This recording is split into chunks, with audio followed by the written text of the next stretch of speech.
ದಕ್ಷಿಣ ಕನ್ನಡದ ಪುತ್ತೂರಿನಲ್ಲಿ ಶಾಲೆ ವಿಚಾರಕ್ಕೆ ತಿಕ್ಕಾಟ ಶುರುವಾಗಿದೆ. ಹಳೆ ವಿದ್ಯಾರ್ಥಿಗಳು ಶಾಸಕರ ನಡುವೆ ವಾಕ್ ಸಮರಕ್ಕೆ ಈ ವಿಚಾರ ಕಾರಣ ಆಗಿದೆ. ಪುತ್ತೂರು ಹೃದಯ ಭಾಗದಲ್ಲಿರುವ ಸರ್ಕಾರಿ ಶಾಲೆಯಲ್ಲಿ ಈ ವಿಚಾರಕ್ಕೆ ತಿಕ್ಕಾಟ ನಡೀತಾ ಇದೆ.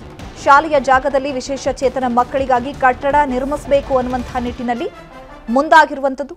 ಈ ಕಟ್ಟಡವನ್ನ ರಸ್ತೆ ಪಕ್ಕದ ಜಾಗದಲ್ಲಿ ನಿರ್ಮಿಸೋದಕ್ಕೆ ಮನವಿ ಮಾಡಲಾಗ್ತಾ ಇದೆ. ಮಕ್ಕಳ ಪೋಷಕರು ಹಳೆಯ ವಿದ್ಯಾರ್ಥಿಗಳಿಂದ ಮನವಿ ಮಾಡಿಕೊಳ್ಳಲಾಗ್ತಾ ಇದೆ. ಮನವಿ ತಿರಸ್ಕರಿಸಿ ಶಾಲೆಯ ಆವರಣದಲ್ಲೇ ಕಟ್ಟಡವನ್ನ ನಿರ್ಮಾಣ ಮಾಡೋದಕ್ಕೆ ಶಾಸಕ ಅಶೋಕ್ ಕುಮಾರ್ ರೈ ಸೂಚನೆಯಂತೆ ಕಟ್ಟಡ ನಿರ್ಮಾಣ ಮಾಡಲಾಗ್ತಾ ಇದೆ. ಕಾಮಗಾರಿ ನಡೆಸದಂತೆ ಹಳೆಯ ವಿದ್ಯಾರ್ಥಿಗಳು ಪ್ರತಿಭಟನೆಯನ್ನು ನಡೆಸಿದ್ದಾರೆ. ಸುಮಾರು 3 ಎಕರೆ ವಿಸ್ತೀರ್ಣವಿರುವ ಶಾಲೆ ಇದಾಗಿದ್ದು, ಒಂದು ಕಡೆ ತರಗತಿ, ಇನ್ನೊಂದು ಕಡೆ ಅಕ್ಷರ ದಾಸೋಹ ಕೊಠಡಿ, ಇನ್ನೊಂದು ಕಡೆ ನಲಿ ಕಲಿ ತರಗತಿ, ಮತ್ತೊಂದು ಕಡೆ ಸ್ಮಾರ್ಟ್ ಕ್ಲಾಸ್. ಇದರ ಜೊತೆಗೆ ಶಾಲೆಯ ಆವರಣದ ಒಳಗೆ ಪ್ರಾಥಮಿಕ ಆರೋಗ್ಯ ಕೇಂದ್ರ, ಮಕ್ಕಳಿಗೆ ಬೇಕಾದ ಸರಿಯಾದ ಆಟದ ಮೈದಾನದ ಕೊರತೆ ಎದುರಾಗಿದೆ. ಹೀಗಂತ ಹಳೆಯ ವಿದ್ಯಾರ್ಥಿಗಳು ಆಕ್ರೋಶವನ್ನು ವ್ಯಕ್ತಪಡಿಸಿದ್ದಾರೆ.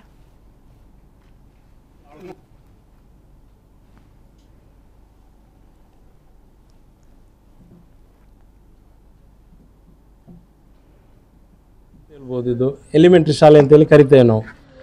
ಸಾಧಾರಣ ಒಂದು 3.5 ಎಕರೆ ವಿಸ್ತಾರದಲ್ಲಿರುವಂಥ ಈ ಶಾಲೆ 150 ವರ್ಷ ಬ್ರಿಟಿಷರ ಕಾಲದಲ್ಲಿ ಆದಂಥ ಈ ಶಾಲೆ.